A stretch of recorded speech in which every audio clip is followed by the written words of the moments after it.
masih pengantar perpajakan. Ya. Jadi kalau minggu lalu kita membahas mengenai apa peran dan fungsi dari pajak, ya, nah untuk minggu ini kita akan masuk ke yang lebih mendalam lagi, ya. Oke, saya share dulu materinya yang sudah saya kirimkan ke kalian. Sebentar.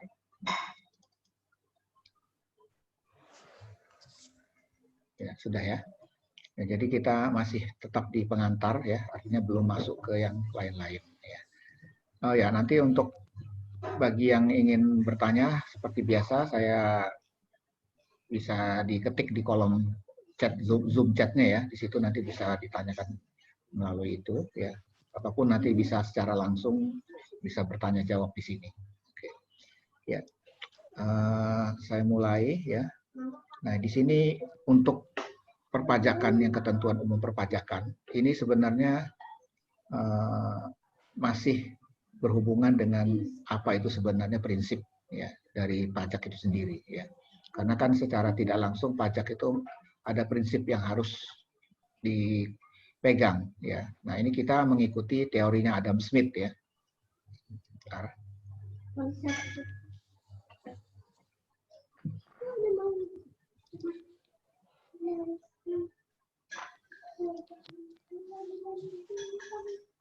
Nah, Adam Smith mengatakan ada 4 prinsip dari pemungutan pajak ya. Jadi yang pertama adalah equality ya.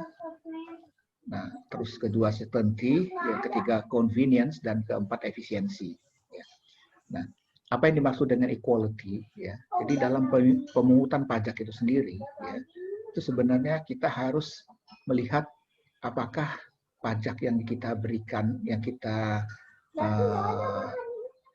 kenakan kepada warga negara itu sebenarnya seimbang nggak, sesuai nggak dengan kemampuan dari masing-masing warga negara atau individu ya. Artinya ada yang dia berdasarkan kemampuan pajaknya itu diberikan pajak yang besar karena dia dari sisi penghasilannya lebih tinggi. Ada yang dia pajaknya lebih kecil karena dari penghasilannya lebih sedikit ya. Nah, itu jadi di sini harus benar-benar dipegang prinsip kesamaan ini ya. Artinya tidak semua orang itu bisa dipukul rata untuk diberikan pajak. Ya. Nah, yang kedua adalah certainty. Ya. Apa itu yang dimaksud dengan certainty? Ya. Nah, certainty itu adalah kepastian. Ya. Artinya terang. Kalau misalnya kita ini. Jadi kalau misalnya kita sudah dikasih suatu kewajiban, itu harus benar-benar tidak boleh ditawar-tawar kewajiban itu. Jadi harus diikuti dan harus dipatuhi oleh siapapun juga. Ya. Jadi ini yang dianut dalam prinsip pemungutan pajak kita. Jadi dia harus tidak bisa diulur, tidak bisa diulur-ulur gitu ya. Nah, kemudian yang ketiga itu convenience ya. Convenience itu nyaman ya. Artinya kalau misalnya seseorang dipungut oleh fiskus itu adalah pihak yang memungut pajak ya. Itu dia harus melihat situasi dan kondisi ya.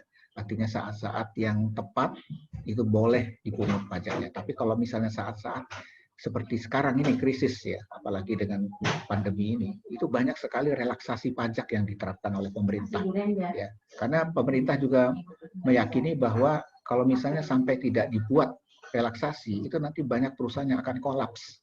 Ya, karena apa? Karena mereka harus menanggung beban pajak yang lumayan besar, sedangkan penjualan dan omset mereka tidak mereka dapatkan yang seperti yang hari-hari biasa gitu. Nah, disinilah perannya pemerintah untuk membuat hal-hal yang seperti ini harus dibuat senyaman mungkin bagi pembayar pajak. Ya. Dan yang keempat adalah efisiensi, ya artinya kalau kita memungut pajak itu hendaknya sehemat mungkin, ya jangan ada high cost, jangan ada biaya-biaya yang tinggi. Ya, karena efisiensi itu menyangkut dari sisi penghematan. Ya. Penghematan itu artinya kalau misalnya di dalam perusahaan itu namanya saving cost, ya karena kalau misalnya biaya sampai tinggi itu nanti akan membuat perusahaan itu sebenarnya tidak akan mendapatkan keuntungan kalau dari sisi perusahaan ya. Nah, kalau dari sisi pajak ya artinya apa gunanya kalau misalnya pengeluaran dari sisi pajak itu lebih tinggi ya terutama dari kantor pajak ya dengan memberdayakan segala macam kemampuannya, tapi kalau misalnya pendapatan yang diterima mereka tidak sesuai. Nah, itu berarti akan sia-sia. Ya, ini prinsip yang terakhir yang keempat ya. Nah, kemudian ada juga prinsip pemungutan pajak yang dibuat oleh I.R.A. Seligman. Ya, ini ada salah seorang pakar atau penulis ya. Ya, dia di sini membuat suatu pernyataan ya. Jadi bahwa pada awalnya dasar pertimbangan pemungutan pajak itu adalah besarnya kepentingan individu kepada negara, ya, yang kemudian berganti menjadi kemampuan untuk membayar atau ability to pay, ya. Jadi di sini menurut si Saliman tadi, ya, sebenarnya prinsip dari pajak itu sendiri adalah si individunya sendiri itu bagaimana dia kemampuan dia untuk membayar, ya. Kalau misalnya kemampuan membayar itu dapat dilihat dari berbagai segi, ya. Yang pertama adalah dari pool, ya. Kalau di sini diistilahkan adalah setiap orang atau per kepala itu mempunyai kemampuan yang sama untuk membayar pajak. Jadi di sini dia tidak melihat siapapun, ya. Artinya selama dia ada di suatu daerah, kemudian dia bertempat tinggal di situ, ya, di situ dia artinya memiliki kemampuan yang sama untuk membayar tax atau pajak di sini, ya. Dan yang berikutnya adalah ability to pay, itu adalah dikenal juga dengan expenditure, ya, artinya besarnya pengeluaran, ya.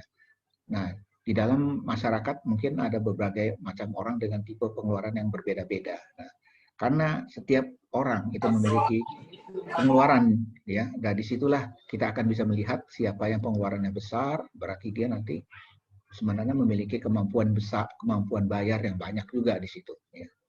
Nah, dan juga kalau yang jelas-jelas adalah bisa dilihat dari propertinya atau harta yang dimiliki dia, ya, atau produknya, kemampuan hartanya yang bisa menghasilkan penghasilan. Ini bisa dilihat kalau misalnya dia pengusaha, ya, dia memiliki semacam produk, ya.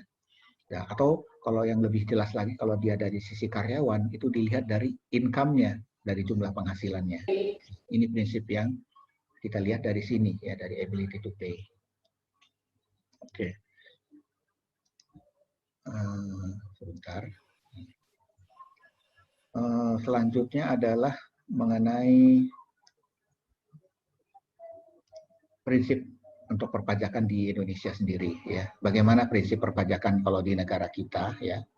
Kita akan tahu bahwa negara kita kan sebenarnya kalau dulu itu ada yang namanya GBHN, ya, atau garis-garis besar haluan negara. Tapi sekarang mungkin dikenal dengan nama RMPJ, ya. Ya, artinya sebagai sesuatu di mana itu rencana menengah jangka panjang kalau kita sebut sekarang ini. Nah, di situ disebutkan, ya, kalau dari Indonesia sendiri, ya, prinsip perpajakan itu sebenarnya ada 7 di sini, ya.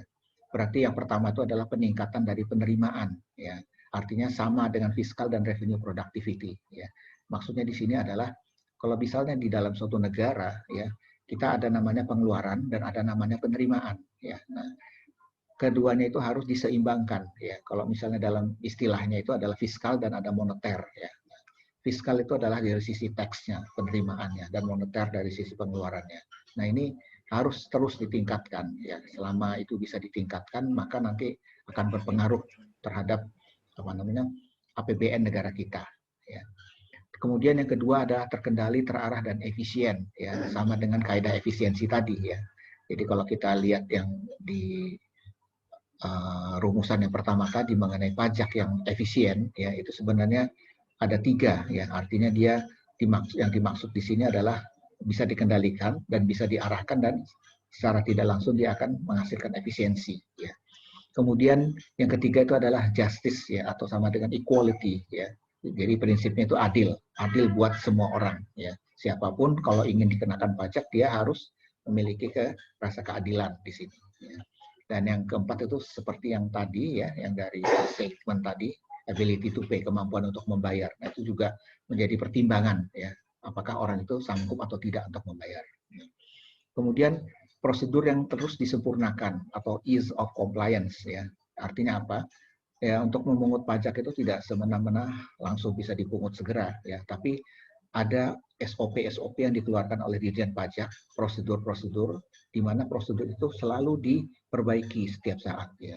Kita ambil contoh misalnya Undang-Undang KUP sendiri, itu dia dari tahun 1900 sekian itu sampai sekarang masih ada, tapi dia akan berganti dan direvisi setiap saat, ya, karena mengikuti dengan perkembangan zaman, ya. Nah, Kemudian keenam, aparatur perpajakan yang mampu dan bersih, ya. Kalau dalam bahasa Inggrisnya ease of administration and efficiency, ya. Di sini apabila aparatur pajak itu memiliki clean government, ya, artinya dia tidak terlibat dengan yang namanya corruption ataupun suap penyuap, ya, yang sekarang ini banyak terjadi. Nah, itu dijamin hal-hal ini tidak akan mengganggu dari prinsip perpajakan itu sendiri, ya. Makanya di dalam kantor pajak itu sekarang banyak terjadi perubahan atau reformasi yang banyak dilakukan, ya. Kenapa? Karena kalau misalnya pajak atau kantor pajak tidak direformasi, itu nanti citra daripada warga negara kepada pemerintah itu akan tercoreng, ya. Karena biar bagaimanapun yang menjadi sumber utama penghasilan negara kita ini adalah dari warga negaranya itu sendiri, ya. Nah, dan yang pelaksananya adalah aparatur negaranya, ya, dalam hal ini adalah aparatur pajak. Nah, aparatur pajak inilah nanti yang harus menjadi pintu gerbang pertama untuk penerimaan negara. Nah, mereka lah yang akan bertanggung jawab untuk memasukkan uang di negara ini, ya. Nah, kemudian yang ketujuh itu adalah semua jenis pungutan pajak harus didasarkan atas peraturan perundang-undangan, ya. Berarti di sini apapun yang dilakukan, apakah itu pungutan ataukah retribusi ataukah iuran, itu harus ada undang-undangnya.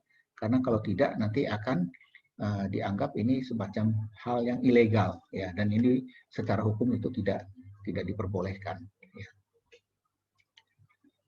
Nah, kita sekarang masuk ke sistem perpajakan kita, ya. Ya. Nah, mungkin sudah ada yang tahu sebelumnya, ya, bahwa kita menganut yang namanya sistem self assessment, ya. Apa itu sebenarnya yang dimaksud dengan sistem self assessment? Ya, jadi kalau kita di Indonesia ini, ya, kita mau bayar, kita mau menyetor atau kita mau lapor itu tidak dipaksa-paksa. Itu lebih lebih dari diri kita sendiri yang mau melakukan itu. Artinya kalau kita mau membuat laporan pajak, ya, laporan itu berdasarkan diri kita sendiri yang melaporkan, ya. Mau benar mau salah orang pajak nggak tahu. Itu adalah dari nurani kita sendiri yang melaporkannya. Nah, itu yang kita anut sekarang ini, ya. Jadi sistemnya itu memberikan kepercayaan atau trust kepada WP atau kepada wajib pajak untuk melaksanakan sendiri kewajibannya. Nah, ini yang dikenal dengan 5M tadi, ya. Daftar, menghitung, menyetor, melaporkan, dan menetapkan. Nah, ini contoh self assessment ini adalah sistem perpajakan yang dianut oleh negara kita, ya. Kemudian ada lagi namanya official assessment system. Nah, ini dulu pernah kita anut sistem ini. Ya, artinya sistem ini dibuat oleh Fiskus. Fiskus ini disebut dengan Fiskus itu adalah dibuat oleh pemerintah atau dalam hal ini oleh Dirjen Pajak. Nah, jadi si pemerintah ini mencari-cari wajib pajak, kemudian setelah itu dia hitungin, kamu berapa dapat pajaknya, kamu berapa pajaknya, terus nih surat dikirimin masing-masing orang satu persatu. Nah, itulah yang disebut dengan official, ya. Jadi pengenaan pajaknya itu berdasarkan ketetapan yang ditetapkan oleh pemerintah kepada orang. Nah, jadi orang itu nggak punya hak untuk melawan. Jadi dia harus mengikuti apa yang sudah diatur oleh pemerintah. Nah, ini dulu kita sempat mengalami ini, tapi kemudian berubah sistemnya menjadi ke sistem yang self assessment tadi, ya, yang pertama, ya. Nah, kemudian ada yang namanya sistem withholding tax, ya. Nah, ini sebenarnya sistem withholding tax ini ada dianut oleh beberapa negara, ya. Di sini adalah suatu sistem perpajakan di mana pihak ketiga diberikan kepercayaan, ya, atau diberdayakan oleh undang-undang perpajakan untuk memotong pajak penghasilan sekian persen dari penghasilan yang dibayar kepada wajib pajak. Nah, kita juga manut sistem ini, sistem withholding tax ini, ya, atau dalam bahasa Indonesia-nya sistem potong pungut, ya. Nah, ini sebenarnya hampir sama kayak self assessment, jadi diberikan kepercayaan untuk memotong, ya. Misalnya saya ambil contoh, kita menyewa rental mobil, ya. Nah, si pihak yang menyewakan itu dia diberikan kepercayaan untuk memotong pajak yang dia dari penghasilan yang dia terima dari pembayaran sewa mobil tadi, kemudian dia setorkan ke negara. Nah, itu semacam sistem di mana diberikan kepercayaan. Nah, ini kita anut di Indonesia ini ya untuk beberapa jasa sewa, jasa jasa yang macam-macam ya, tentang jasa sewa, jasa pengacara, jasa konsultan dan sebagainya ya. Nah, itu dia menggunakan sistem withholding ini tadi ya. Nah, kalau di sini ada dua tipe ya. Tipe pajak yang dipakai ya. Ada yang namanya provisional, itu sifatnya sementara. Ya, di sini yang dimaksud adalah jumlah pajak yang telah dibayar dapat menjadi kredit pajak atau mengurangi pajak terutang atas seluruh penghasilan sesudah akhir tahun. Ya. Jadi kalau misalnya ada suatu perusahaan, dia di situ memakai jasa dari berbagai macam sumber. Ya. Taruhlah dia memakai jasa sewa kendaraan dari perusahaan rental mobil. Nah, terus ada dia memakai jasa konsultan untuk menghitung pajak dia, atau dia memakai jasa IT untuk komputer dia di perusahaan itu. Ya. Nah, di sini sudah tentu si supplier yang dia pakai itu nanti akan memotong tax dari jasa yang sudah dibayarkan oleh perusahaan ini. Nah, kemudian perusahaan-perusahaan itu nanti akan mengeluarkan yang namanya bukti potong, ya, atau kita sebut dengan withholding tax slip ya kalau bahasa Inggrisnya. Nah, bukti potong itu diserahkan ke perusahaan itu. Nah, oleh perusahaan itu bukti potong itu bisa diklaim, dijadikan kredit pajak namanya. Kalau misalnya dia membuat SPT badan tahunan di akhir tahun, ya. Nah, ini nanti kita akan pelajari nanti di sesi-sesi berikutnya ya pada saat kita membahas mengenai SPT badan perusahaan ya. Nah, ada juga tipe yang disebut dengan final atau final ya. Jadi pajak yang telah dibayar tidak dijadikan kredit pajak atau mengurangi pajak yang harus dibayar di akhir tahun ya. Ini misalnya kita ambil contoh pajak untuk bunga atau interest ya. Ambil contoh misalnya bunga bank ya. Nah, itu kalau kita misalnya menginvestkan uang kita di bank, kemudian kita mendapatkan bunga dari situ. Nah, otomatis bank nanti akan memotong pajak kepada bunga itu. Nah, pajak yang sudah dipotong oleh bank terhadap interest tadi, itu kita tidak bisa klaim. Itu yang disebut dengan final. Artinya sudah sampai di situ saja pajak itu. Ya. Jadi kalau misalnya nanti ada akhir tahun, itu nggak bisa kita minta klaim balik lagi di sini. Ya. Nah, ini kalau kita lihat nanti sistem withholding tax ini nanti akan kita pelajari di sesi-sesi berikutnya, yaitu untuk PPh 21 ya. Itu adalah pajak penghasilan terutama untuk gaji ya. 22 itu adalah pajak untuk import ya. Kemudian 23 ini ada pajak untuk jasa, dan yang ke-26 ini pajak untuk jasa luar negeri ya. Ini nanti akan kita bahas ya di berikutnya. Baik, sampai di sini kira-kira cukup jelas apa yang saya terangkan. Mungkin kalau terlalu cepat mungkin ada yang ini bisa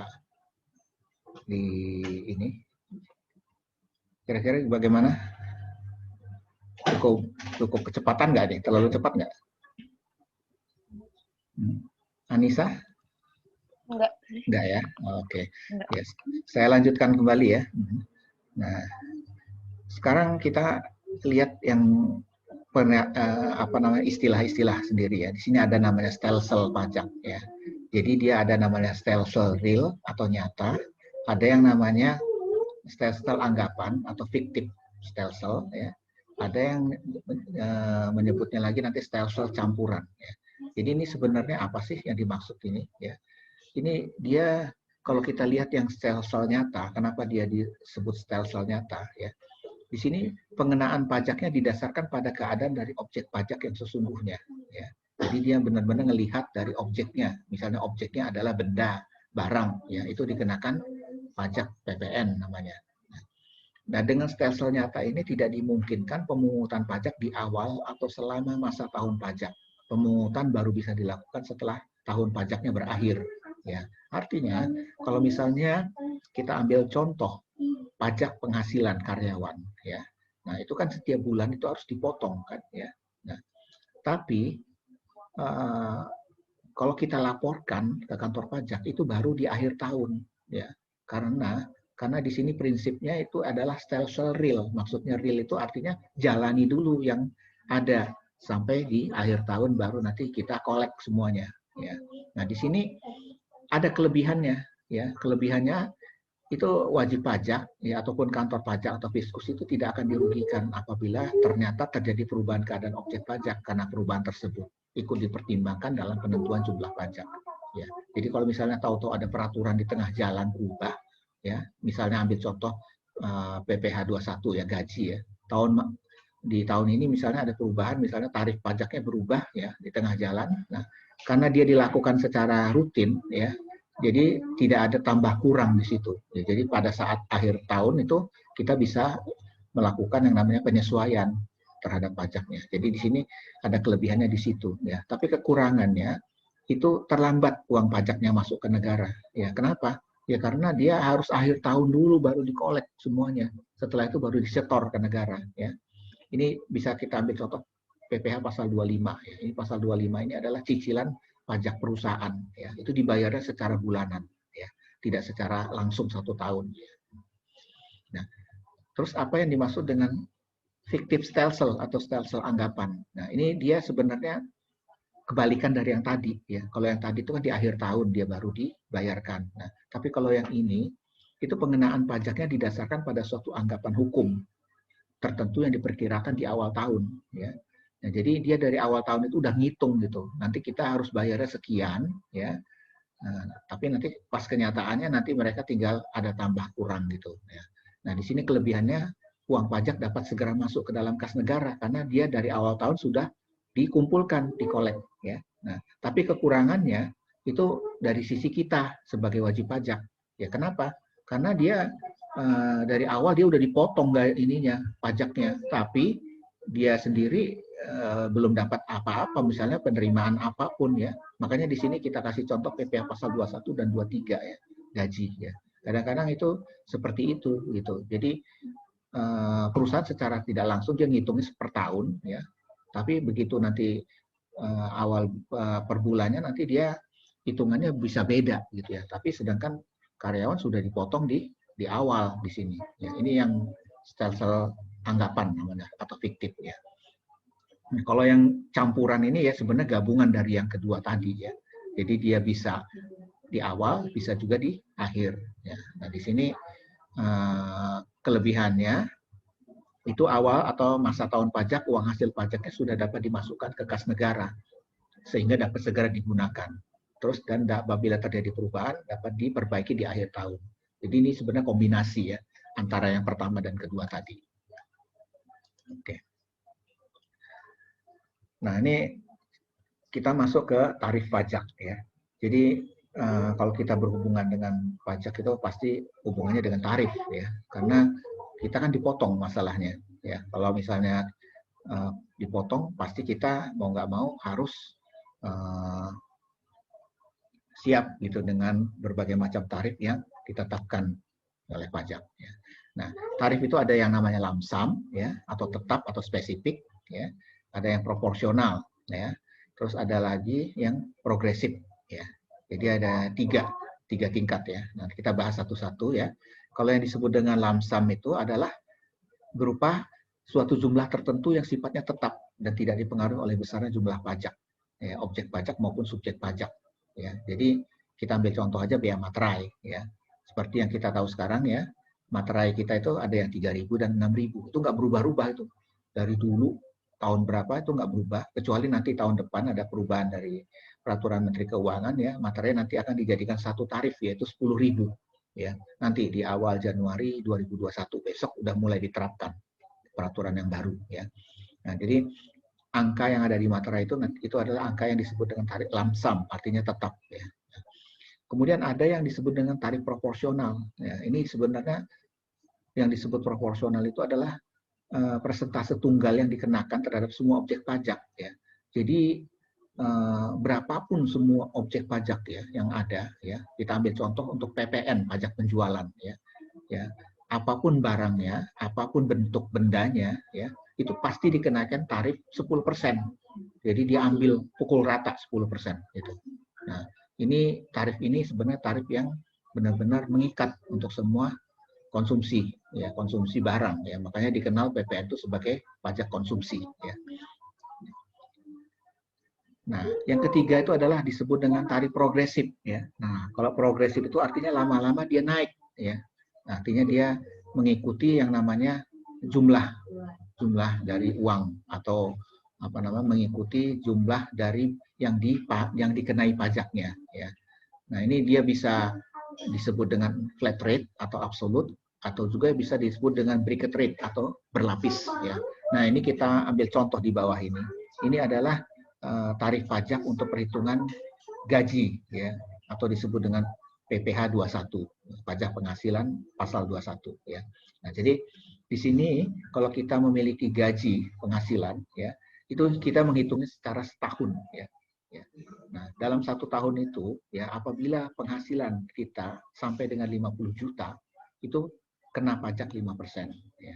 Tapi kalau penghasilan kita di antara 50 juta sampai 250 juta itu pajaknya adalah 15% ya.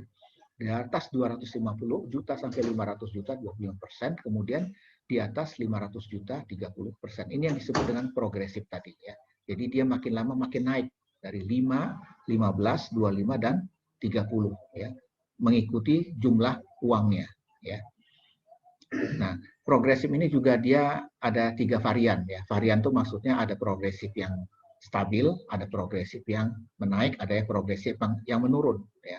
Nah, ini kita ambil contoh progresif yang progresif ya. Artinya dia dari sisi ininya naik ya 10, 15, 30. Tapi dari sisi marginnya ya, artinya selisihnya ya dari 10 ke 15 ini kan 5 kan. Dari 15 ke 30 15. Nah, ini ada kenaikan juga ya. Ini progresif juga, ini progresif juga ya. Artinya dia meningkat sesuai dengan jumlah tarifnya ya. Nah, ada juga kategori progresif proporsional ya. Jadi di sini kalau kita lihat tarifnya ini sebenarnya meningkat nih dari 10, 15, 20. Tapi dari sisi marginnya kalau kita lihat ya, ini naiknya 5, yang ini naiknya 5 ya. Jadi berarti dia di sini peningkatan tarifnya ini dia konstan di sini ya. Makanya disebut dengan progresif proporsional. Ya. Kemudian ada lagi yang ketiga ini progresif degresif ya. Di sini kalau kita lihat sebenarnya persentasenya dia kalau kita lihat seolah-olah dia ini ya naik ya. Dari misalnya di sini 10, 20, 25 ya. Ya. Tapi kalau kita lihat secara kenaikan margin ya dari 10 ke 20 itu hanya 10 naiknya. Tapi dari 20 ke 25 itu 5%. Nah, di sini kita lihat dia turun secara tidak langsung ya. Ya dari 10 menuju ke 5. Nah, ini yang disebut dengan progresif degresif ya. Nah, ini tarif-tarif pajak ya. Dia bisa seperti itu ya. Nah, kemudian ini ada namanya tarif degresif ya. Kalau tadi kan progresif ya, progresif itu menaik ya. Nah, kalau degresif ini dia menurun ya. Ini contoh ya, artinya contoh ini dia tidak berlaku di tempat kita atau di undang-undang kita sekarang ini ya. Nah, kalau kita lihat di sini penghasilan pajaknya sendiri dari 50 juta itu tarifnya lebih tinggi 25% ya. Kemudian di sini 15 dan di sini 100 juta itu 5%. Nah, kalau kalian perhatikan dia turun kan tarifnya di sini ya dari 25, 15 ke 5. Ini namanya degresif ya, menurun persentasenya. Nah, degresif itu pun punya 3 varian sama seperti yang tadi ya. Jadi degresif progresif ya. Di sini dia menurun, ininya juga ini meningkat. Ini menurun, ini meningkat ya. Nah, kalau yang disebut degresif proporsional di sini menurun, di sini tetap marginnya ya. Terus ada lagi namanya degresif. Jadi di sini menurun tarifnya, di sini secara kenaikan dia menurun juga. Jadi turun-turun ya. Itu contoh dari sisi tarif pajak ya. Nah, ada lagi tarif pajak yang namanya tarif ad valorem ya. Yang dimaksud ad valorem itu adalah dia sesuai dengan persentase tertentu ya, atau ditetapkan pada harga suatu barang ya. Ini biasanya banyak dipakai pada saat kita ada urusannya dengan impor barang atau ekspor impor ya. Nah, ini kita misalnya ambil contoh ya. PT FUAZ mengimpor barang jenis A sebanyak 1.500 unit dengan harga per unitnya 100 juta. 100.000 ya, sorry. Nah, jika ada tarif bea masuk atas impor barang tersebut 20%, ya, maka besarnya bea masuk yang harus dibayar adalah ya. Nah, di sini kita harus menghitung ya. Pertama adalah menghitung nilai barang impornya sendiri ya. Di sini ada 1.500 unit ya.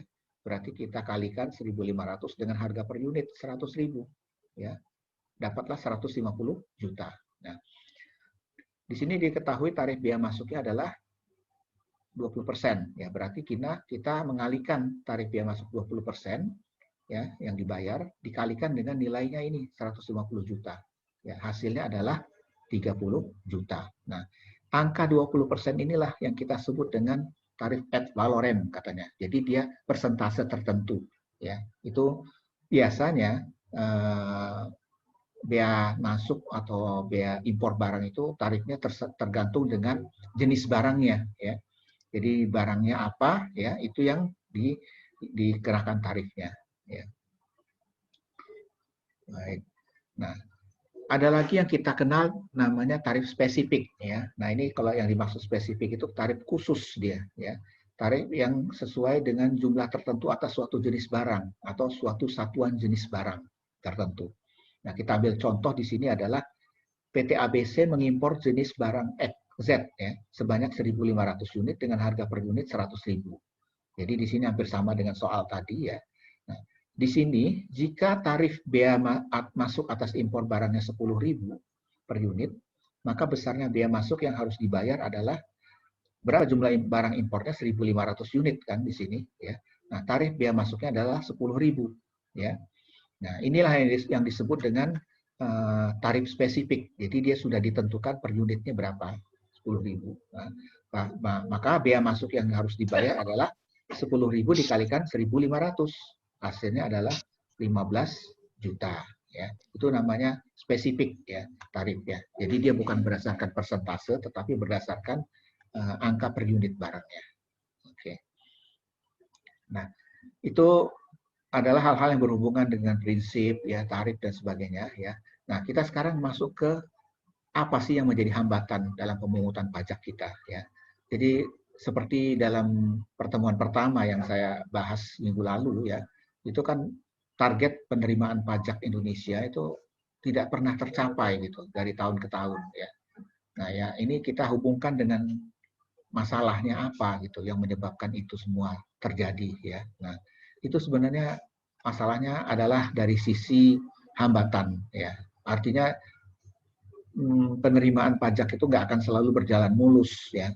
Pasti ada pertentangan ya di dalamnya. Nah, jadi kalau kita lihat di sini ya, kalau kita lihat itu nanti ada namanya hambatan perlawanan secara pasif ya.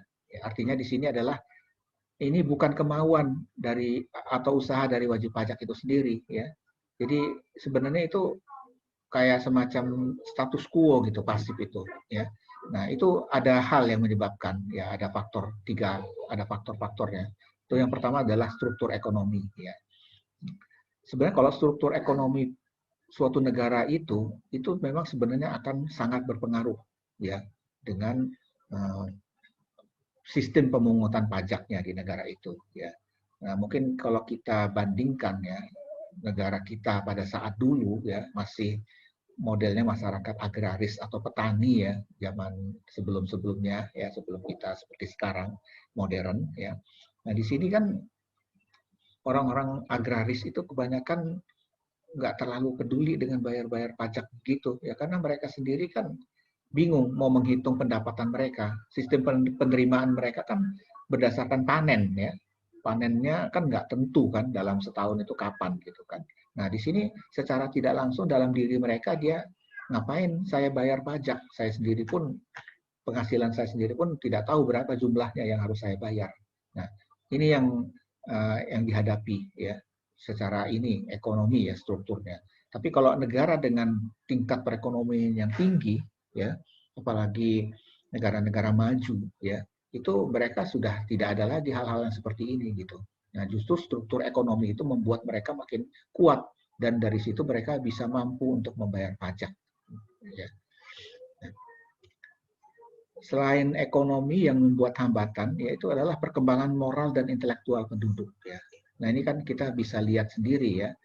Kalau misalnya kita ini kenapa dia disebut pasif ya? Ini sebenarnya timbulnya dari lemahnya sistem kontrol yang dilakukan oleh fiskus ataupun karena objek dari pajak itu sulit dikontrol. Nah, jadi di sini yang perlu diperhatikan ya. Kadang-kadang kantor pajak itu tidak selamanya memiliki kekuatan untuk mengontrol begitu banyak warga negaranya gitu ya. Nah, di sini warga negaranya sendiri lah yang sebenarnya harusnya memiliki taat ya. Makanya perlunya pendidikan ya. Karena kalau pendidikan makin tinggi seseorang, tentu dia akan aware ya, aware dalam hal-hal yang seperti ini gitu ya. Dia akan berpikir kalau misalnya dia ditagih pajak, itu uang pajaknya kemana, terus untuk apa, itu nanti dia kalau orang yang memiliki intelektual tinggi dia akan tahu bahwa ini pemanfaatannya nanti seperti ini dan untuk apa. Nah, tapi kalau orang yang apa namanya dari sisi pendidikannya rendah ya dan dari sisi intelektual dan moralnya juga rendah ya pasti dia akan sulit untuk apa namanya berpikir apa sih manfaat dari pajak itu sendiri ya. Di sini kan dikasih contoh nih, di Belgia itu ada pajak yang dikenakan terhadap permata ya. Terus dikarenakan ukuran permata yang kecil dan sulit dikontrol, maka kadang-kadang orang Belgia sendiri pun menyembunyikan barang itu karena dia tahu ini kalau dia ketahuan dia biaya pajaknya juga gede gitu. Nih padahal ini orang Belgia ini orang Eropa ya. Belgia itu kan negara maju ya. Tapi kenapa dia masih ada hal-hal seperti ini ya? Yaitu jelas karena dia moralnya dia agak berubah ya karena dia itu tadi ya dia pikir pajak itu mengurangi harta dia di situ ya. Ini yang akan sangat berpengaruh di sisi ini ya. Kemudian hambatan lain adalah dari sisi teknik pemungutan pajak itu sendiri ya. Nah, kadang-kadang orang awam terutama ya, mereka akan susah kalau dia harus menghitung-hitung pajaknya berapa, udah itu harus ngisi formulir yang rumit berbelit-belit ya. Nah, jadi kadang-kadang mereka kalau ngelihat itu udahlah untuk apa sih kayak begini-begini ya. Akhirnya itu tadi gara-gara susah menurut dia, nah terus dia kan cari celah ya artinya dia menghubungi orang pajak, dia bayar pajaknya ke negara tapi nanti di sini ada semacam penghindaran pajak ya karena yang dia bayar itu tidak sesuai sebenarnya ya. Nah itu tadi makanya saat ini reformasi kantor pajak itu udah lumayan bagus di Indonesia ya karena sejak direformasi itu sistem perpajakan kita itu udah membuat pertemuan antara wajib pajak dengan fiskus ya itu udah dibuat jarang. Artinya semua dilakukan melalui online. Ya, itu kenapa? Karena takut terjadi yang namanya persekongkolan tadi ya. Kalau sampai sering ketemu antara orang pajak dengan WP itu nanti terjadi hal-hal yang tidak kita inginkan ya. Nah, makanya diusahakan setiap saat itu menggunakan sistem ya. Ini kita bisa lihat sendiri ya untuk pajak sekarang ini ya, udah ada e-faktur, ada ISPT ya, ada e-filing ya, terus ada apalagi macam-macam yang terbaru e-Bupot namanya ya. Nah, terus e-fin ya. Jadi itu sebenarnya tujuannya adalah agar supaya transparan ya. Karena kalau sampai transparan kan tidak akan terjadi hal-hal yang tidak diinginkan ya, terutama dari sisi penerimaan negara akan maksimal di sini. Nah itu hambatan pemungutan pajak ya. Nah kemudian bagaimana hambatan yang dari sisi perlawanan aktif di sini. Kalau tadi kan pasif ya. Nah ini yang dimaksud itu adalah perlawanan yang inisiatifnya berasal dari wajib pajak itu sendiri. Hal ini merupakan usaha secara langsung dan bertujuan menghindari pajak atau mengurangi kewajiban pajak yang seharusnya dibayar. Ya. Nah ini sebenarnya terjadi sekarang ini ya. Artinya perlawanan aktif itu dia ada dua cara ya. Pertama adalah penghindaran pajak atau tax avoidance ya. Ini biasanya penghindaran pajak ini ada hubungannya dengan peraturan pajak itu sendiri ya. Jadi misalnya ada suatu perusahaan dia diaudit oleh tax audit ya. Nah, pada saat itu tax auditornya belum mengeluarkan yang namanya SKP ya. SKP itu adalah surat keputusan pajak ya. Nah, pada saat belum dikeluarkan ini ya dia si WP ini tidak secara jelas melanggar undang-undang sekalipun kadang-kadang dengan jelas menafsirkan undang-undang tidak sesuai ya. Jadi di sini dia melakukan penghindaran ya dengan cara dia melihat undang-undangnya apakah ada yang bisa diakalin ya. Nah, jadi penghindaran pajak itu dia dengan cara seperti itu ya. Nah, itu banyak macam-macam caranya yang mereka lakukan ya. Jadi misalnya dia lagi diaudit di Surabaya, dia punya gudang di sana ada masalah ya, misalnya dengan apa namanya PPN-nya ya. Nah, dia berusaha gimana caranya ya supaya jangan sampai bayar pajak yang gede. Nah, ya, di sini dia bisa menahan diri ya. Jadi dia kalau misalnya wajib pajaknya tidak ingin terkenal, nah maka mereka melakukan sesuatu yang nantinya bisa dikenai pajak ya. Contohnya tidak mau terkena cukai tembakau, maka tidak merokok. Nah, ini salah satu cara ya dia supaya dia tidak terkena bayar pajak ya. Nah, atau dia pindah lokasi ya. Maksudnya di sini dia memiliki usaha, tapi dia ingin dapetin pajak yang kecil, ya. Terus dia pindah ke daerah yang tarifnya rendah, ya, misalnya di Indonesia Timur, gitu ya. Ya.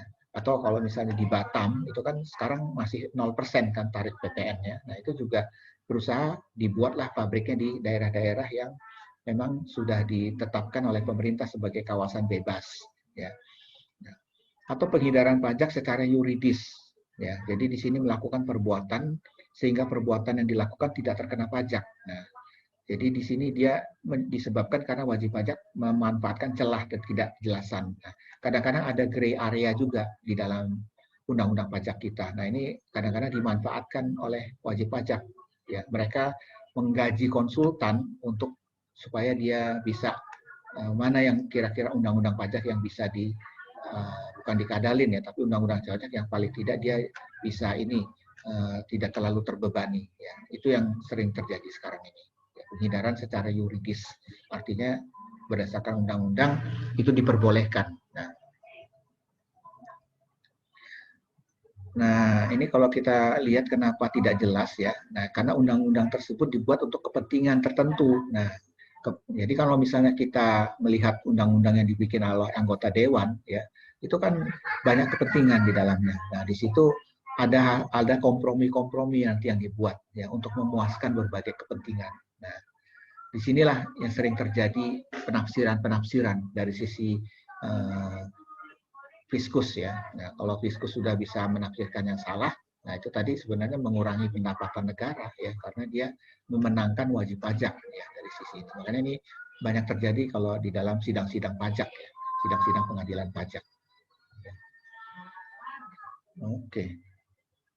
Nah, yang kedua itu ada namanya tax evasion, pengelakan. Ya, maksudnya di sini dia mengelak bayar pajak. Ya. Nah, jadi misalnya kalau ada pemeriksaan, SKP belum dikeluarkan, ya, terus dia ingin melanggar undang-undang, ya, jadi dia melakukan sesuatu, ya, misalnya dia menyembunyikan penghasilan dia, ya, dia ada penerimaan tapi dia tidak laporkan, seperti itu.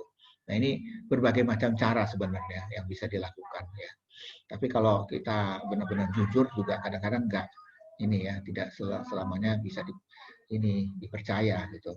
Nah, makanya di sini perlunya lah kalau kita misalnya mengerjakan sesuatu yang berhubungan dengan pajak, berusaha sebisa mungkin dan sebaik mungkin untuk melakukannya itu dengan jujur dan transparan semuanya. Jadi sehingga apapun yang kita lakukan nanti tidak akan membuat kita itu nanti terjebak ya di dalam apa yang kita kerjakan gitu ya. Mungkin saya bisa ambil contoh sendiri ya. Saya pernah dulu bekerja ya di perusahaan namanya Regenesis ya. Itu adalah perusahaan yang mensuplai alat-alat estetika ya. Nah, itu kebetulan ownernya adalah orang Amerika ya. Saya sempat di-hire dia ya sebagai financial controller di sana. Nah, di situ dia waktu pada saat saya interview dengan dia sebelum saya diterima, dia tidak mengatakan ke saya bahwa dia menyembunyikan sesuatu di dalam perpajakan dia gitu. Nah, begitu saya sudah bekerja di sana dan saya tahu itu, ya saya nggak bisa berbuat apa-apa karena kejadian ini sudah terlalu lama ya terjadinya. Ya, jadi dia di situ ada tidak mau melaporkan PPN dia terhadap barang-barang yang dia jual. Nah, tapi yang dia laporkan adalah barang-barang yang consumable aja, yang kecil-kecil. Tapi yang kayak equipment yang besar-besar itu PPN-nya dia sembunyikan dan dia tidak laporkan. Ya, dari sisi ini kan sebenarnya sudah pelanggaran ya, karena kalau sampai ketahuan itu dendanya bisa berkali-kali lipat ya. Nah, ini hal-hal yang seperti ini kadang-kadang kita tidak bisa hindari ya, karena kebetulan owner orang Amerika ini dia tahu perpajakan Indonesia yang bisa diakalin dari sisi dia. Nah, cuman itu tadilah kita harusnya apalagi saya sebagai akuntan itu harusnya ada integritas untuk melaporkan ini ya. Tapi ya untung saya di situ tidak bertahan lama ya, karena banyak kejadian-kejadian yang akhirnya membuat saya ingin mengundurkan diri dari situ. Nah, itu salah satu pengalaman sebenarnya, pengalaman dari sisi bahwa pajak itu jangan main-main gitu. Kalau sampai kejadian kita terus terlibat di situ, itu sekarang ini hukumannya bisa dipenjara, hukuman badan ya. Jadi makanya pemerintah sekarang ini banyak melakukan pemeriksaan pajak di berbagai perusahaan dengan tujuan untuk mengetahui apakah ada hal-hal yang menurut mereka yang disembunyikan oleh WP kita ini. Ya, kira-kira itu saja sih yang bisa saya sampaikan malam ini ya. Jadi nanti kalian bisa kerjakan kuis yang saya share juga di materi ini ya. Ini kuisnya ini gampang kok ya. Mudah nih kalau menurut saya ya. Jadi tinggal kalian jawab di itu ya, nanti langsung dijawab boleh ya, terus dikirim ke email seperti biasa. Oke, itu saja. Mungkin ada yang ingin bertanya, silakan. Nanti kalau memang ada yang ingin ditanyakan atau ada chat ya, boleh. Kita udah ada 38 ya yang hadir ya. Ya. Oke, Julia tidak depan kamera. Oke. Ya, Pak, jika tadi Indonesia ini dari April ya. Tadi Indonesia menganut 5 asal assessment. Apakah cukup efektif untuk menahan? Oke. Ya, ini sebenarnya sistem pemungutan pajak sendiri pun itu udah baku, nggak bisa diganti-ganti ya. Jadi ini juga mengikuti standar dunia ya. Nah, untuk masalah rasio pajak ya, itu sebenarnya hubungannya dengan target tadi ya. Artinya kalau misalnya rasio pajak kita itu selalu tidak tercapai ya, itu sebenarnya karena dari sisi target kita juga nggak pernah bisa mencapai ya. Jadi ini semacam kayak lingkaran setan ya dari sisi ini ya. Jadi ya metode yang apapun dilakukan ya, selama dia tidak bisa mencapai target ya, itu dia akan berpengaruh terhadap rasio pajak itu sendiri ya. Makanya metode apapun itu semua tetap akan bagus caranya ya. Hanya saja apakah itu akan efektif tidak untuk mendapatkan rasio yang lebih baik dari situ. Ya. Kira-kira begitu April? Ya. April ada? Ya Pak. Iya. Ya Pak. Iya, itu jawaban dari saya ya. Nah, untuk April. Pak. Pak. Ya. Ya, kenapa? Kalau misalkan ini kan ya pemerintah ini kan berencana menggabungkan nomor pokok wajib pajak sama NIK ya Pak ya, NIK KTP ya. Ya, betul. Baru-baru ini kan ada wacana kayak gitu. Nah, ini mau nanya Pak, kalau memang misalkan yang digabungin tadi dari KTP sama NPWP, kalau misalkan bukannya NPWP itu bersyarat itu punya penghasilan yang di atas 2 juta ya Pak ya.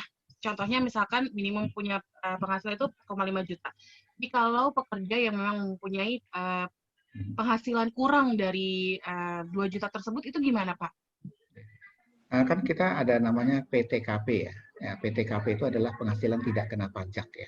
Nah, untuk saat ini ya, undang-undang yang dikeluarkan ya, itu 4,5 juta, itu di bawah itu tidak dikenai pajak ya. Jadi yang penghasilan PTKP yang sampai di angka 4,5 itu dia no tax ya. Tapi kalau baru di atas itu baru dia akan dikenai pajak ya.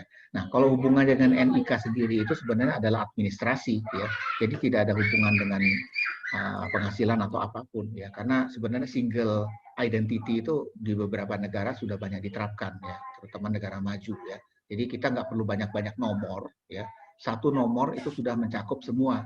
Malah nanti satu identity itu bisa mencakup ke BPJS ya, selain KTP, SIM semua ya. Jadi nanti gampang kalau kita untuk dari sistem kependudukan sebenarnya di situ ya. Ini kita sebenarnya mau menuju efisien ya Pak? Ya, kita akan mau menuju kayak negara maju ya. Amerika semua itu udah memakai yang seperti itu ya. Jadi kalau misalnya ada kejahatan itu gampang dilacak ya semuanya. Kartu kredit pun nanti dia akan satu number gitu ya. Yaitu kedepannya akan menuju lah kita, tapi mungkin step by step, tidak langsung seperti sekarang ya. Gitu. Tapi kalau ya Pak Helmi, kalau misalkan di negara maju tersebut, ini cukup efektif untuk menaikkan tadi yang aku bilang rasio pajak tadi Pak. Ya, sebenarnya masalah rasio pajak itu hubungannya dengan bagaimana tingkat kegencaran dari si fiskus itu, si pemerintah ini. Dia memperoleh pajak itu dari warga negaranya itu sendiri, gitu ya. Selama dia bisa mampu untuk mendapatkan pajak dari berbagai macam ya dari warga negaranya, nah secara tidak langsung nanti akan berhubungan dengan tax ratio ya. Selama ini kan tax ratio kita itu kan belum selalu ideal gitu ya, karena itu tadi ya target nggak pernah tercapai kita ya. Cuman ya itu tadi, kalau kita mau memaksakan tax ratio kita seperti negara maju, itu nggak akan mungkin. Karena kita akan memeras rakyat kita sendiri. Ya, dengan segala macam cara nanti rakyat itu dipajakin. Nah, sekarang aja udah banyak yang jerit dengan berbagai macam sistem pajak yang udah mulai diterapkan ini. Ya. Nah, makanya ini perlunya namanya keseimbangan antara penerimaan dengan hal-hal yang harus diperhatikan dengan rakyatnya itu sendiri ya. Karena rakyat itu kan nggak bisa diperes demikian dia. Lihat dulu income-nya. Apalagi negara kita kan tidak semuanya orang-orang berpenghasilan tinggi ya. Itu yang menjadi pertimbangan di situ. Gitu ya, Hadir. April? Iya, Pak. Ya, terima kasih banyak, Pak. Ini dari Anissa di Kuala ya, untuk PPh 21 bagi WP yang punya NPWP dan tidak punya NPWP, apakah besaran tarif pajaknya juga sama?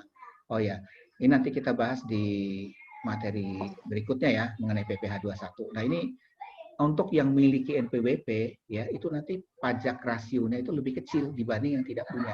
Makanya berusahalah untuk buat NPWP ya. Karena kalau dia nanti tidak punya nomor pokok wajib pajak ini, nanti dia pemotongan pajaknya lebih tinggi ya. Itu tarifnya pokoknya bisa 2 kali lipat ya. Ya, itu yang membuat ini perbedaannya di situ nanti ya. Gimana Anissa? Mana nih orangnya? Oke, Pak, makasih Pak. Oke ya.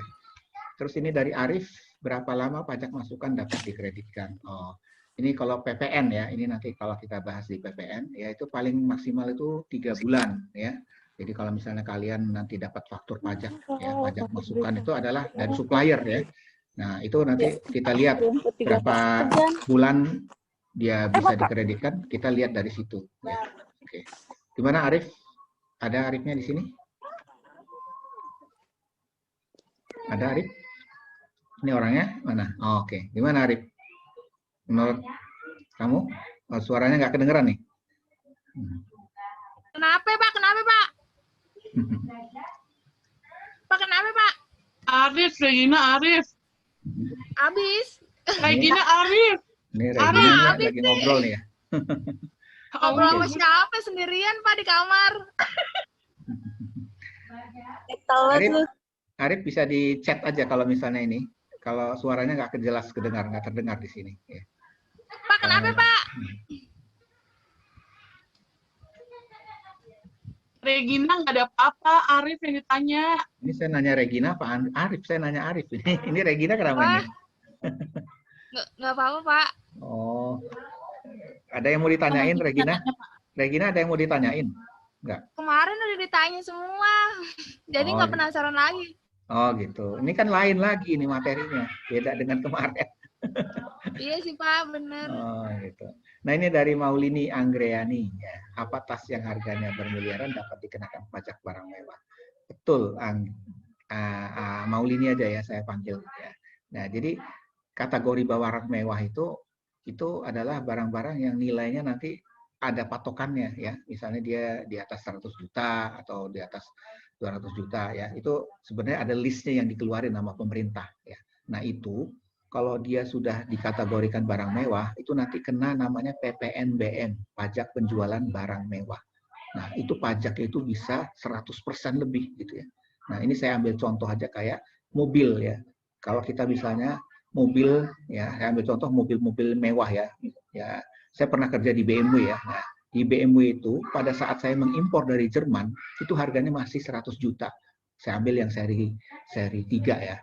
Nah, begitu dia masuk ke Indonesia, itu harganya jadi 600 juta. Itu dari mana coba angkanya itu? Nah itu, jadi faktornya itu adalah dia kena PPN 10% waktu masuk ke Indonesia, terus dia kena juga namanya PPNBM, pajak penjualan barang mewah. Itu tahu nggak berapa tarifnya? 200%.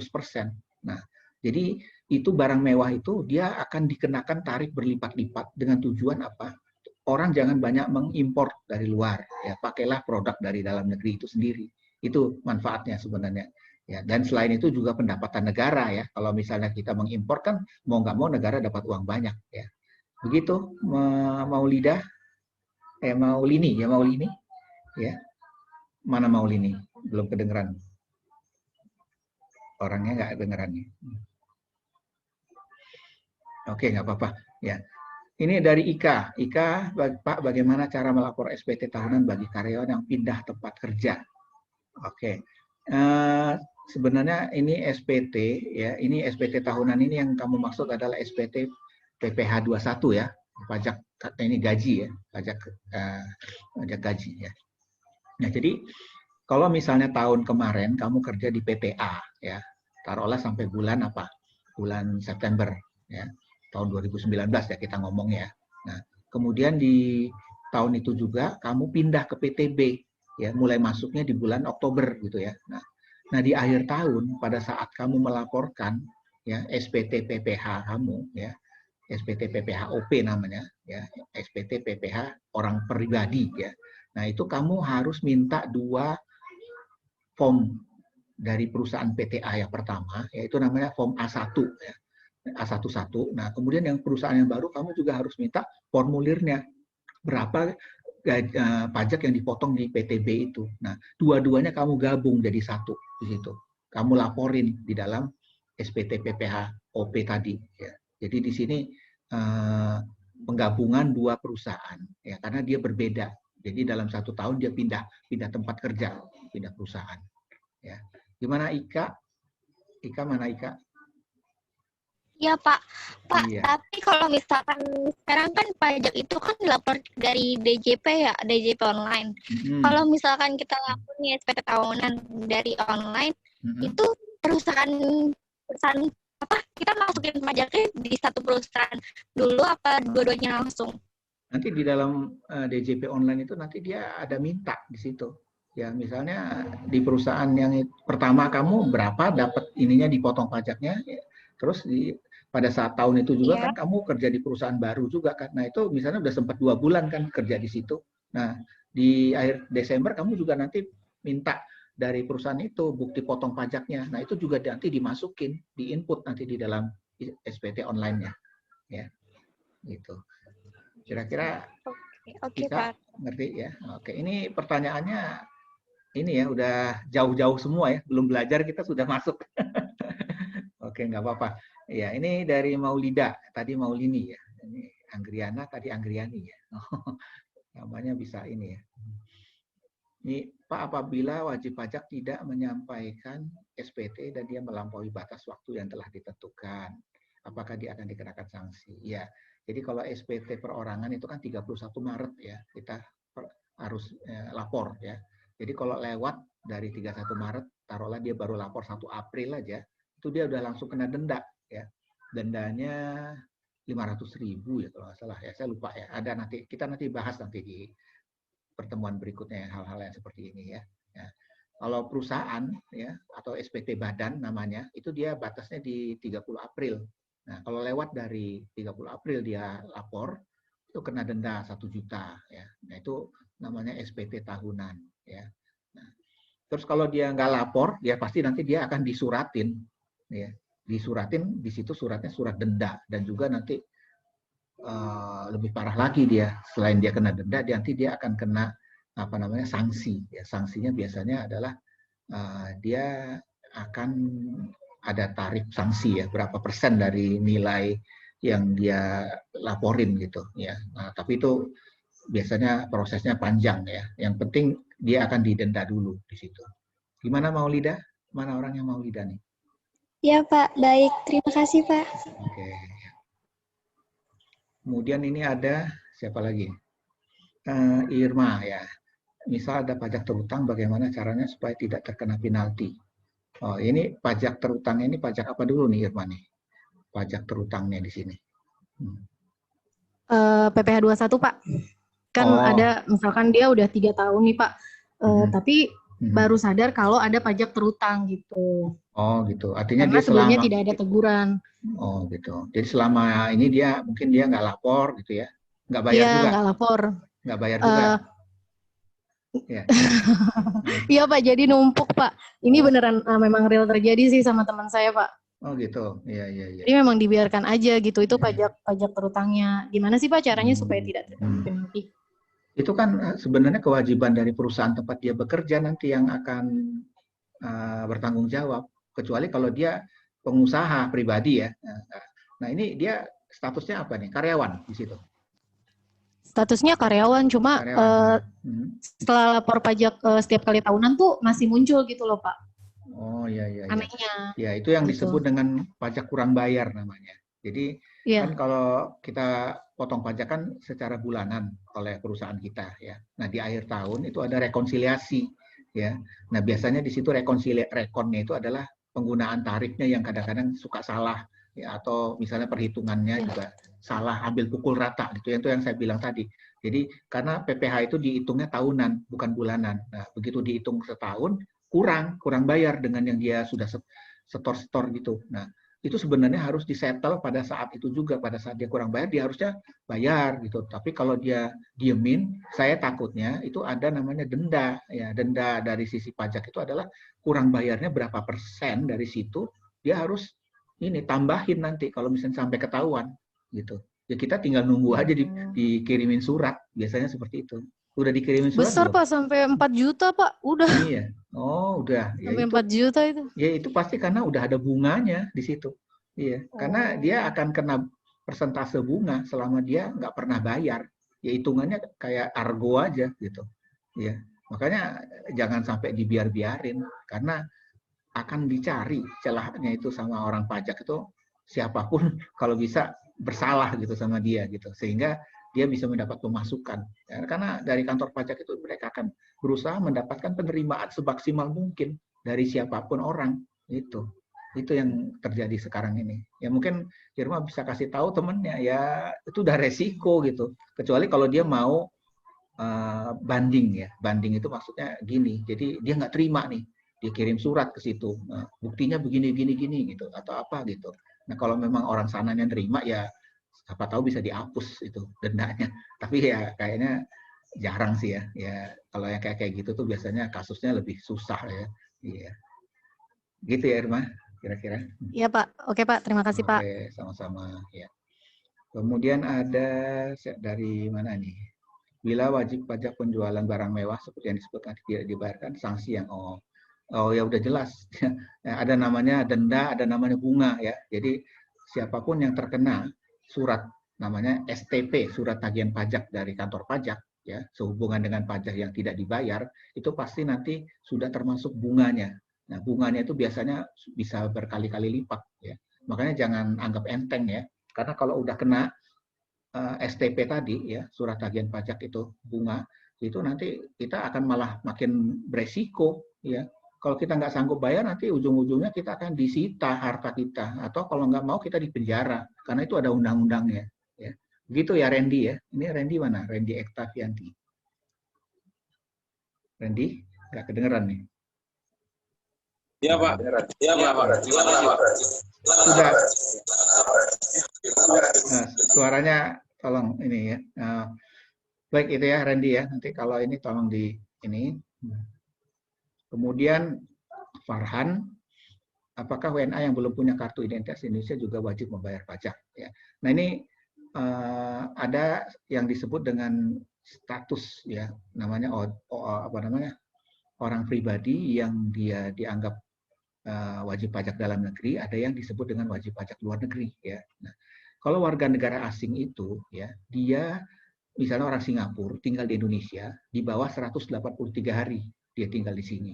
Nah, itu dia masih dikategorikan objek pajak luar negeri yang pajaknya itu masih diakui di Indonesia ya. Tapi kalau dia lebih dari 183 hari tinggal di luar, jadi dia nggak balik lagi ke Indonesia, itu dia udah kategorinya WNA dan dia pajaknya bukan di negara kita tapi di negara tempat dia ini tinggal atau bekerja gitu ya. Jadi ini harus lihat dulu dari sisi waktu dia ada di negara kita ini, ya. Apakah dia bertempat tinggalnya sebentar atau lama gitu ya di situ. Gimana Farhan? Jelas? Ya jelas Pak, makasih Pak. Jelas Pak, makasih Pak. Jelas Pak. Oh ini Maulin nih dengan ini kembar. Oh baru tahu saya. Ya. Ini April nanya lagi nih ya. Upah tadi tarif pajak kan ada progresif ya dan degresif. Perhitungannya berdasarkan gaji atau take home pay. Oh, ya ini gross. Artinya gini, kalau kita dikenai pajak, kita ada gaji ya. Gaji itu kan ada yang istilahnya gross, ada yang net ya. Yang disebut dengan net itu adalah take home pay ya. Nah, tapi kalau yang disebut dengan gross itu dia belum dipotong pajak ya. Nah, jadi kalau kita mau dipotong pajak itu dari kotornya dulu ya. Baru nanti setelah dipotong pajak baru dia jadilah take home pay atau disebut dengan net. Gitu ya, April? Oh ya, ya Pak ya. Ngerti ya, oke. Soalnya beda-beda Pak per tahun pajaknya. Oh ya? Iya. Yang mana yang beda Jadi, siapa? Saya. Harusnya jadi ya. Lebih. Kalau misalkan saya pikir kan berdasarkan gaji ya. Kalau berdasarkan gaji kan mungkin flat ya. Tapi kalau misalkan berdasarkan take home pay ya memang beda. Iya, iya. Ya kalau kita kan menganut progresif kan yang seperti tadi saya jelaskan kan. Kalau yang degresif tuh jarang ya, karena itu contoh aja yang tadi saya jelaskan itu ya. Yang jelas untuk perhitungan gaji itu patokannya adalah dari gaji kotor gross yang belum dipotong apa-apa ya. Ya kalau udah jadi take home pay itu kalau dia udah bersih ya, udah dipotong pajak dan sebagainya ya, bisa dipotong BPJS dan lain-lain ya. Oh, gitu. Ya. Terus dari ya sama-sama Rifki Yulianto.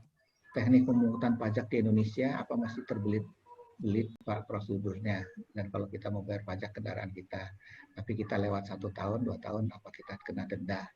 Oh gitu ya. Sebenarnya teknik pemungutan pajak kita itu semuanya ada undang-undangnya ya. Jadi yang saya bilang tadi ya, ada yang menganut sistem withholding tax ya, itu potong pungut ya, ada yang PPN ya. PPN itu berdasarkan flat ya, tingkat ininya ya. Nggak berbelit sih ya, cuman memang macam-macam aja jenis pajaknya ya. Kalau kita bandingin dengan di luar negeri ya sebenarnya sama aja, mereka juga begitu sistem pajaknya ya. Cuman karena kita belum paham aja jadi kayak kelihatannya susah, jelimet sebenarnya. Tapi ya enggak, kalau udah ngerti ya mungkin secara ini kita bisa lihat bahwa itu nggak terlalu berbelit-belit ya. Cuman memang kelihatannya aja karena kita belum mengerti ya. Nah, kalau kendaraan ini pajak daerah ya. Nanti kita akan bahas ya bahwa kayak STNK, motor, mobil ya, itu kan tiap tahun kan kita harus bayar kan. Nah, itu kategorinya masuk pajak daerah di mana kita bertempat tinggal ya. Misalnya kita di Depok atau di Jakarta itu nanti lapornya ke Samsat setempat di situ ya. Ya kalau lewat 1 tahun 2 tahun udah pasti ada denda, ya, itu kan udah umum itu, wajib kena denda ya. Itu kan hitungan bunganya di situ. Ya. Cuman kalau perhitungannya berapa saya kurang tahu sih ya. Begitu ya Rifki? Iya. Iya, Pak. Oke, ya. Kelihatannya semua sudah pertanyaan banyak, bagus semuanya pertanyaannya. Oke. Ada yang mau sih kurang jelas bisa ini ditanyakan ya. Saya mau nanya boleh Pak? Boleh, siapa nih? Sophia? Sophia Pak. Oke, ya. apa ini? Pertanyaannya apa nih? Jadi kemarin itu saya ada transaksi gitu Pak. Cuman perusahaan itu perusahaan swasta. Nah, ketika saya mau bayar, mereka itu protes ketika saya mengurangi PPh 23, padahal proyeknya itu jasa. Nah, mereka ngirim surat pernyataan dari pajak gitu bahwa mereka dibebaskan dari PPh 23. Nah, itu sistem baru atau memang beda sama sistem yang biasanya Pak, yang dipotongnya itu per project gitu Pak? Iya. Nah ini dia mendapatkan SKB namanya, surat keterangan bebas. Ya. Kalau dia sudah mendapatkan surat SKB PPh 23 dari kantor pajak dia, itu berarti memang dia dikategorikan dia tidak perlu dipotong lagi pajaknya. Ya. Itu kalau bisa dia tunjukkan ke kita. Ya, tapi kalau misalnya dia nggak bisa nunjukin surat itu, kita tetap potong, ya, karena itu hak kita. Undang-undangnya mengatakan seperti itu, ya. Jasanya jasa apa tadi? Konstruksi, ya. Enggak Pak, nggak jasa konstruksi semacam IT gitu Pak? Oh ya, jasa IT ya. Tapi Karena ya perusahaannya ini anak perusahaan Telkom. Oh gitu, ya. Ya Hmm. memang Nah, kalau seandainya yang SKB itu perusahaan kita bisa request ke pajak atau memang ketetapan dari pajak, Pak? Karena yang saya tahu kalau ketetapan itu biasanya kayak jasa transportasi itu kayak perusahaan trek. Kalau dia kan karena plat kuning, makanya dibebaskan kan, Pak, dari PPh 23. Nah, kalau yang ini kan swasta nih, makanya saya bingung. Kemarin tiba-tiba saya baru pernah ngalamin kalau perusahaan swasta itu dibebaskan dari PPh 23 tersebut. Ada perusahaan swasta yang memang bisa dibebaskan gitu. Kalau memang main jobnya itu memang ada masuk dalam kategori yang memang bisa sama pemerintah dibebaskan. Ya. Apalagi sekarang ini banyak relaksasi pajak yang dikeluarkan oleh pemerintah, ya, karena situasi pandemi COVID ini. Ya. Maksudnya relaksasi itu apa? Jadi ada beberapa perusahaan yang memang diberikan keringanan dari sisi pajak, ya, supaya mereka juga tetap survive gitu ya. Nah, apalagi ini hubungannya dengan Telkom ya. Telkom kan BUMN, dia bukan kategori swasta.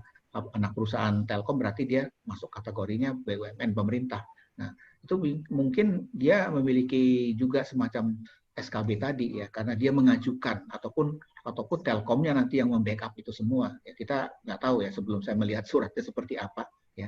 Tapi ya yang jelas bisa perusahaan swasta meminta untuk pembebasan SKB.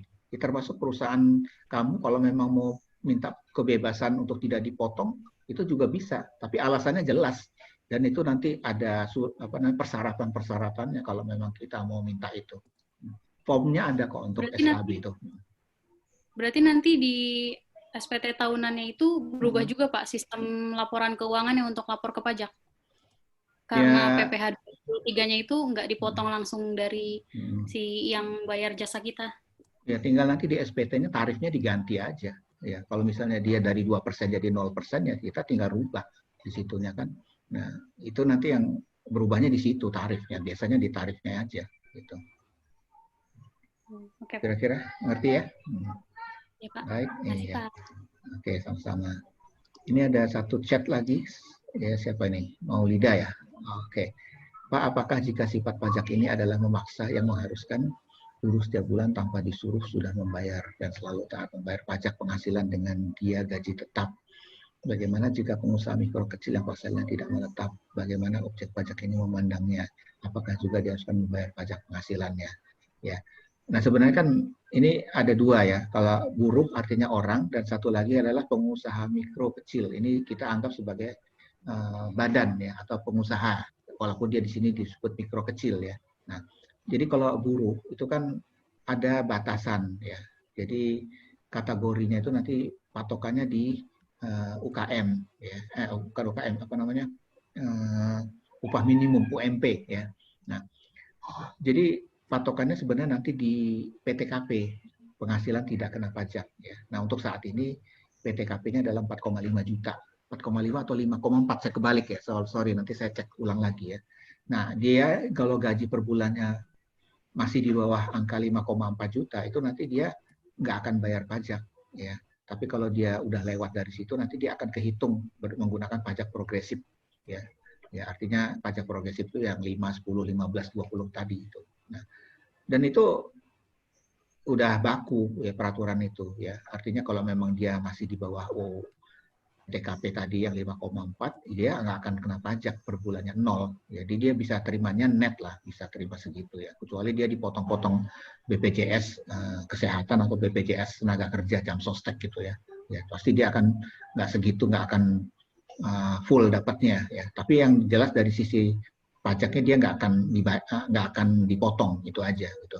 Nah, kalau untuk pengusaha mikro kecil itu dia kategorinya juga berbeda sistemnya dengan yang pembayaran lewat orang atau buruh tadi ya. Kalau pengusaha mikro kecil atau UKM tadi ya, itu dia sistemnya adalah di pembayaran pajaknya itu adalah 0,5% dari omset dia per bulan ya. Jadi misalnya dia bulan ini dia omsetnya 100 juta ya. Nah, nanti 0,5% dikalikan 100 juta ya, sekitar berapa tuh 5 juta ya. Nah, itu dia harus bayar ke negara ya. Nah, karena itu ketentuannya seperti itu. Jadi UKM dengan omset di bawah 4,8 M per tahunnya, itu dia tarif pajaknya adalah 0,1% dari gross sales, dari penjualan kotor dia per bulan. Ya. Beda dengan perusahaan besar. Kalau perusahaan besar dia tarifnya adalah 25% dari profit, dari laba. Ya. Itu ya, Maulidah. Kira-kira mengerti nggak yang saya jelaskan? Mana nih Maulidah nih? Waduh, Maulidah yang nanya hilang nih orangnya. Oke, kalau gitu. Ini semuanya sudah... Iya, udah. Jadi, sekalipun dia pengusaha mikro kecil dan penghasilannya tidak itu bisa tetap dikenakan, Pak. Walaupun penghasilan tidak menetap gitu. Iya, jadi kalau misalnya yang tidak menetap tadi dia tetap akan ada pajaknya, ya. Tapi perhitungan pajaknya dia mungkin beda dengan yang perhitungan seperti biasa, ya. Jadi nanti kalau misalnya ya kita lihat aja nanti dari berapa penghasilan dia, karena patokannya kan ada di situ ya. Kalau di bawah 5,4 dia nggak akan kena pajak gitu. Nah kalau yang pengusaha mikro tadi itu ya itu tadi ya, patokannya di omset penjualan dia di situ. Omset penjualan penghasilan dia gitu ya Pak? Iya. Jadi bila buruh yang di bawah 5,4 tadi dia nggak akan dikenakan pajak karena dia nggak sesuai UKM. Iya betul. Iya. Baik Pak. Iya oke. Terima kasih Pak. Oke, sama-sama. Ini Regina nanya, jualan online tetap kena pajak, Pak. Ya, ini ada peraturan baru ya. Jadi nanti online ini itu akan kena pajak, namanya PMSE. Ya, jadi singkatan dari penjualan secara online namanya ya. Yang SE-nya saya ingat deh di situ dikeluarin. Nah, tapi ini nanti yang baru dikenakan pajak adalah perusahaan-perusahaan online yang sudah besar, ya. Karena nanti dia akan ditetapkan sama pemerintah sebagai pemungut pajak, ya. Mereka itu nanti yang akan memungut pajak dari ininya, dari klien atau dari nasabah atau dari ininya customernya dia, gitu ya. Ya kita ambil contoh kayak Netflix ya. Nah itu dia ditunjuk sama pemerintah untuk memungut PPN online. Ya. Nah kalau kita misalnya beli langganan Netflix kan minimal kan 50.000 kan ya. Kalau dulu kan kita nggak dikenai tax gitu karena si Netflix-nya itu belum ditetapkan sama pemerintah sebagai pemungut PPN. Nah, kalau sekarang kita bayarnya nanti langganan yang lewat HP per bulan itu nanti udah 55.000 nanti bayarnya, ya. Karena 10%-nya itu nanti dikeluarin fakturnya nih sama si Netflix, ya. Nah, nanti si Netflix ini ditunjuk sama pemerintah untuk setor uangnya ke negara, gitu. Tapi ini baru perusahaan-perusahaan besar. Kalau yang kecil-kecil kan dia belum ditetapkan, jadi dia mungkin belum bisa mengut PPN. Ya. Karena untuk mengut PPN online ini harus ada ketetapan dari pemerintah. Begitu ya, Regina? Mana nih Regina nih yang nanya? Regina.